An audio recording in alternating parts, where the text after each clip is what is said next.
Greetings in the name of our Lord Jesus Christ. I'd like to tell everybody concerning these things that they are celebrating called Easter. Brethren, you need to be aware of pagan or holidays or pagan festivals where they gather to celebrate their gods.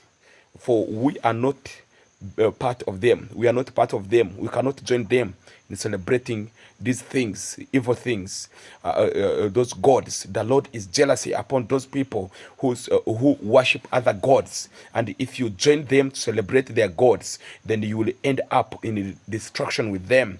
The Lord hates in the whole Bible, throughout the Bible, the Lord hates their feasts. Their feasts, them you must not join their feasts.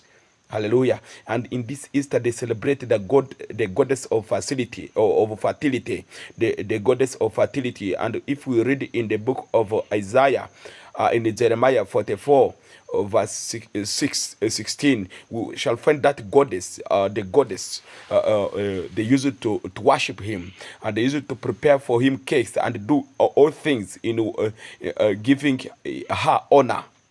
Hallelujah. So, this is the goddess Astorus that they celebrate on Easter. You need not to be part of these things because you will end up in destruction. Easter is not Passover. There is Passover and Easter. They are different. But Easter is a pagan holiday. It was there even before the Lord came. People used to celebrate that pagan holiday. But the Lord is the Lord of Passover. He is not the Lord of Easter. There is a difference between Easter and Passover.